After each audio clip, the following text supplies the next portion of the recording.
మీకు అర్థమైంది. నేను అసలు విషయాలు చెప్పకముందే మీరే మాట్లాడితే దయచేసి నేననే ధరణి పేరుతోటి కూడా అది పరిష్కారం చేయకుండా కొంతమంది రైతులకు నష్టం చేస్తున్నారు. ఒకటి. రెండోది ఏంటంటే 2 లక్షల రూపాయలు రుణమాఫీ కూడా 2 లక్షలకు పైన రుణం ఉన్నటువంటి వాళ్ళు పైన డబ్బులు చెల్లిస్తేనే వాళ్ళకే ఇస్తా అంటున్నారు. ఇది కూడా సరైంది కాదు. 2,50,000 అప్పు ఉండొచ్చు, పైన 50,000 లేదు 3 లక్షలు అప్పు ఉంటాడు రైతు, పైన ₹1,00,000 కడితేనే ఇవి మాఫీ చేస్తా ఉంటున్నాడు. ఇది కూడా సరైంది కాదు. అదే విధంగా ఏంటంటే రైతు మిత్ర పేరుతోటి లోన్ ఎలిజిబుల్ కార్డ్స్ కొన్ని ఇచ్చారు అంతకుముందు, వాళ్ళకు కూడా ఇది వర్తింపజేయాలి. తర్వాత గోల్డ్ లోన్ కూడా తీసుకున్నారు వ్యవసాయ పెట్టుబడులకి, వాళ్ళకు కూడా ఇవ్వమని చెప్పి అంటున్నారు.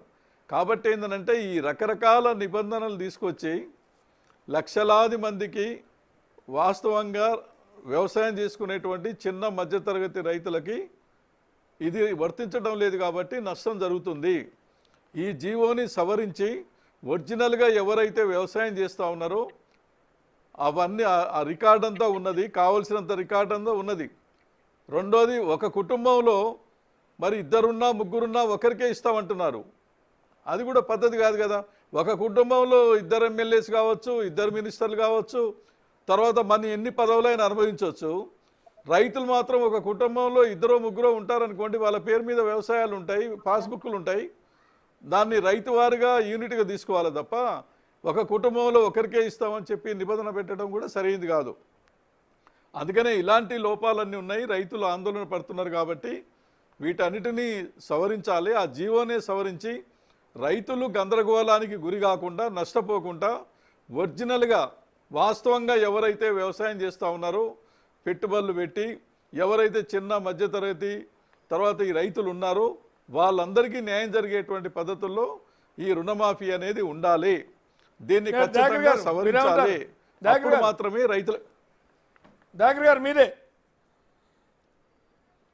నేను ఒక మాట పెద్దలు రంగారెడ్డి గారికైనా, మిత్రుడు రాకేష్కైనా, కిషోర్కైనా, ఇప్పుడు ధరణిలో లొసుగులు ఉన్నాయి కాబట్టి కొత్త సాఫ్ట్వేర్ భూమాత వచ్చిన దానికి ఆగండి, అది ఆగినాక మనం రైతు రుణమాఫీ చేస్తామంటే ఏమవుతుంది? వీళ్ళు రుణమాఫీ చేయకుండా తప్పించుకోవడానికి పోతున్నారు అనే చర్చ వస్తుంది. దాన్ని ఎట్లా చేయాలి మనము?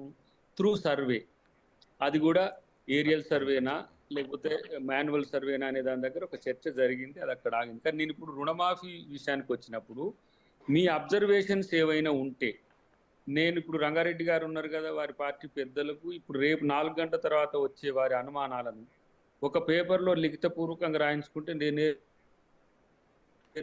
ముఖ్యమంత్రి గారికి కల్పించి ఏర్పాటు చేస్తాం. లేదంటే వారికి వేం నరేందర్ రెడ్డి గారు కూడా పరిచయం ఉన్నాడు కాబట్టి వారితో చేసినా కూడా మీ అభిప్రాయాల్ని అటు తుమ్మల నాగేశ్వరరావు గారికి కానీ, ఇటు ఫినాన్స్ మినిస్టర్ గా ఉన్న మేము దయాకర్ భాయ్ మేము అడుగుతున్నాం నెల రోజుల నుంచి, మాకు ఇవ్వట్లేదు. రేపు ఇప్పియండి, ఉదయం రేపు ఇప్పియండి, మేము ఇస్తాము. రైతు రుణమాఫీకి సంబంధించి మీరు నేనేమంటున్నా, మీరంటే ఇతర అంశాలు అయి ఉంటాయి కానీ రైతు రుణమాఫీకి సంబంధించి మీరు కనుక విధానాల్లో మీకు మార్పులు చేర్పులు కావాలనుకుంటే నేరుగా ముఖ్యమంత్రి గారితోనే నేను అపాయింట్మెంట్ ఏర్పాటు చేయించే పని చేస్తా, లేకపోతే వేం గారితో చేస్తే మీకు మీరు మాకు మిత్రపక్షమే